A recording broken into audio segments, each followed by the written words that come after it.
Hey Capricorns, how y'all doing? Welcome. We're going to be taking a look at your second half of August general reading here. So in your meditation, it was very mysterious. I have to say, there is such a large and in charge, a distinct and powerful energy of the High Priestess that is all over this reading for you. The High Priestess. There is about energy around secret knowledge, the mysteries of life, being super tapped in and supercharged via your intuition. It's a High Priestess all day long for your second half of August. So I saw the image of a black stallion out in the desert, and then I saw this woman riding it, and she had, like, it was dark, it was nighttime, but of course, because why wouldn't it be with the High Priestess? And this woman riding this black horse, and she was veiled, but it felt like a veil the color of the third eye chakra, like an indigo colored starry night veil. And I saw her kind of get off the stallion with no saddle, because why would she need one? And she's standing there, and the wind is whipping. It's in the desert. The wind is whipping the veil, but she's veiled. She's covered. And then I saw the image of the High Priestess from the tarot. I feel like there's an aspect of this that says, you don't need to know what I'm working on because I do. It's a bit like an NDA, like a don't disclose. It's like I know what I know, and that's for me to know and you to find out when you find out. There's something about this that's very mysterious, but it's building power, right? What am I thinking of?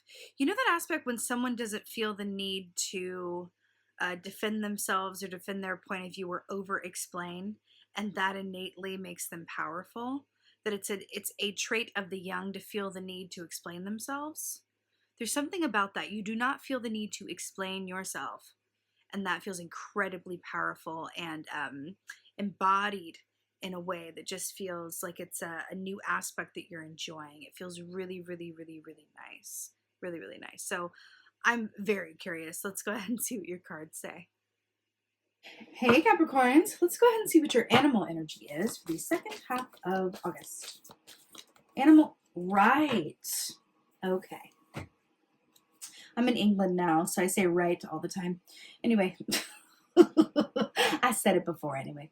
And hawk, this is so stunning. So hawk is about high visibility, it's vision, it's perspective, perception, all of those things. It's a beautiful air energy for you. So what's really interesting about this, we're talking about the High Priestess and her ability to see things that others don't, or that is hidden, right? It's that aspect of the subconscious and that magical power. So then we have the hawk here, which is all about seeing things well. Now, hawk medicine specifically is about being able to see the bigger picture and the smaller points and details simultaneously and equally as well, which is what makes the hawk such a powerful animal medicine ally.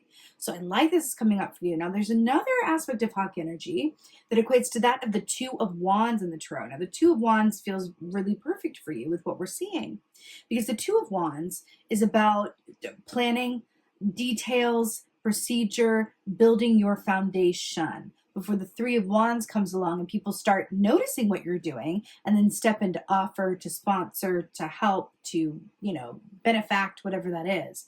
So the Wands being about, the actions that you do or don't take, usually around the work that you love to do, or your interpersonal relationships, of course, because it's anything that we're passionate about, really.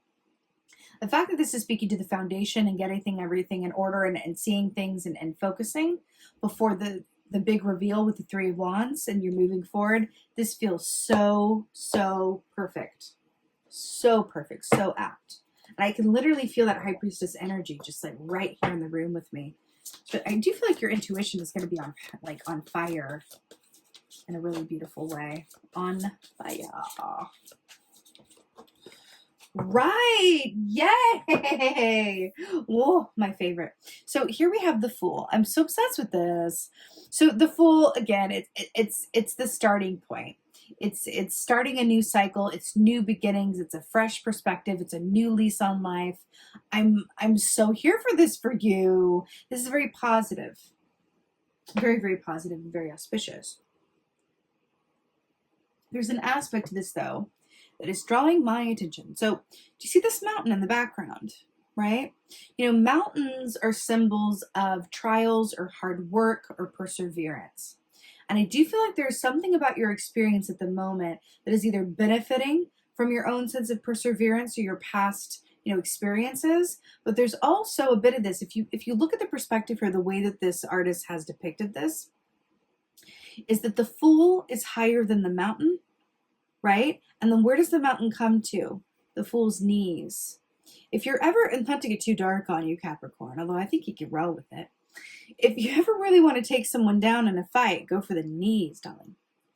Right? Because that's the breaking point. That's the buckle point. So there's something about your vulnerability coming through here, and I feel like there's this certain aspect of building the foundation and planning. But I do feel like there's something in your experience. It's got the excitement of the Fool, but it's a bit of that energy of like literally anything could happen. It's not quite set in stone yet. I'm hearing trial and error. Trial and error. Right. Three of Wands. Wow, we were just talking about this. Now, here, this is really interesting because in this depiction of the Three of Wands, we were just talking about what that means. We have the Two of Wands back here, right? We talked about building that foundation. And then the Three of Wands is when people start noticing what you're doing and step in to help, and it's about movement forward. But the way that it's depicted here, it's kind of fascinating because he's standing still by the water with the mountains in the distance. It is similar to how this is depicted. Right down to the red tunic. Red being the color, it's also here in the hawk of the root chakra. That speaks to our relationship to money, stability, our home life, our physical health, all of those things. Why do I feel like there's an aspect of that circumstance for you that is shifting? Whether it's, your body, your physical health, your, how you earn money, your ability to earn money, your home, your root system, right? Your root system feels like there's something happening around that. But it also feels confident and supercharged because you're doing all of these things, drawing upon the power and the inspiration of the High Priestess, who can see more clearly than literally anybody else. You do not feel the need to over-explain. You know what you're doing, and you're moving towards it with confidence and purpose and commitment. That's what it feels like. But it does feel, more than a bit mysterious. But I'm here for it. Wow! Hello! So here we have the Lovers. Really, really fascinating here. So we have Gemini energy coming in with the Lovers. Now the Lovers is so stunning because it speaks of choices, right? Choices. Love-based choices, fear-based choices, how life is really all about the choices that we make, right? We have soul plans, we have soul markers, all of those things. But really, so much comes down to the choices that we make. So it's really fascinating that this is coming up here. Now, this also speaks of inner and outer duality. So I do feel like there's an aspect of you that's kind of bringing together, your outer aspects and your inner aspects in order to, come from a place of, what do I want to say, like that strong foundation and sense of balance and fortitude. Now, this angel here, so beautiful, like that's Raphael. The way that this is coming through for me is there really is this aspect of you feel innately that you are at a time in your life or starting along on a path that is almost, I don't want to say faded, but faded or destined or whatever word you want to use. But it feels like, why am I picking up the hero's journey from Joseph Campbell? There's this aspect of the hero's journey that I'm picking up on here. And it feels really powerful. It feels like you are moving into a chapter or working on something where everything is going to be very different as a result. They're taking me to next springtime. When is next springtime? What month is this? That's about, my God, is that about 6-7 months away? That's about when the Lovers that's when Gemini season is, right? About 6 or 7 months away. There's something about that time period. They're alerting me to next springtime, going into next, because Gemini, when is Gemini season? Let me do maths. Gemini season is like May 21st through through June 20th, and then the summer solstice is June 21st. Okay, next springtime is Gemini season, and they're alerting me to that. Okay, all this is spring energy too, because the wands, you've got 3 set of wands here, also represent the season of spring. So there's something that you're building or something that you're working on that is either going to be revealed, amplify, or really take full formation next Gemini season. Okay? Feels incredibly important. I felt someone just grin and kind of go, something about that. Anyway, let's get some advice. Let's get some advice for Capricorn. Right. I know it's like enough now, but I can't help it. And I love when it all comes together. So here we have the 2 of Cups. Now, first of all, the High Priestess is the number 2. She's the second of the major arcana. So I like that we're having a 2 here. It's another 2 with your 2 of Wands and then your 2 lovers there. Then your 2 of Wands back here. So 2 of Cups is your advice. I mean, 2 of Cups is about love. It's about sanctity. It's about, inner and outer harmony, kind of similar to the lovers. Do you see how this is mirroring here? Right? It's really beautiful. When the 2 of Cups comes up as your advice, you are really being asked, because you also have the lovers here, to not only embrace the love in everything that you do, but to truly let that be your motivating purpose, your motivation, the love of the work that you do, the love of your physical body, the love of your partner, the love of your family, the love of life, the love of whatever it is. But the more that you can stay connected to and embrace and promote your love motivations, like what really moves you on that score, the better, because that just feels so profound to me. And I'm going to tell you a little mini story. I went to see an oracle. Yes, I did. I went to see an oracle in Glastonbury, and it's the oracle of the priestess, and what that is, it's someone is embodying messages from the goddess, right? So I went because, like, why would I miss an opportunity to go see an actual oracle? And I asked the oracle about advice around something, and I said, what is in my highest and best path around that? My highest and best good around that is what I said. I had been taught by my teachers, my intuitive teachers, my tarot teachers, my medium teachers, I've had a lot of teachers. I love teachers. I love learning, really. I'm an Aquarius, so, so it goes. But I asked, like, what is in my highest and best good around ABC, XYZ? And this oracle had a really nice laugh, and she said, the goddess speaking through the oracle said, what is this highest and best good? Are you a bird? That's coming to mind with this dove here. Are you a bird? Are you a bird? Back to that hawk. Are you a bird? And I feel like that's why the High Priestess is coming forth in your meditation too. And it's linking. So I said, oh, and she goes, yeah, are you a bird? Why is it highest and best good? She goes, no, it's not that. It's not that. It's not your highest and best good. It's where's the love in what you do. Follow the love. Where's the love in this choice? Where's the love in this line of thinking? Where's the love in it? If you stay connected, she told me, to the love and everything, then you'll always be, as you put it, on your highest and best path. I just got shivvies.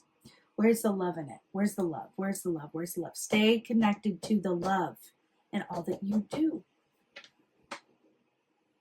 Really beautiful. Let's get an oracle. Which one, though? I'm feeling this one. Feeling Wisdom of the Hidden Realm. The thing is, we have these cliche sayings of, like, the heart knows, the heart never lies, the heart wants what it wants. But there's an aspect to this where it's like, it's a cliche for quite a good reason.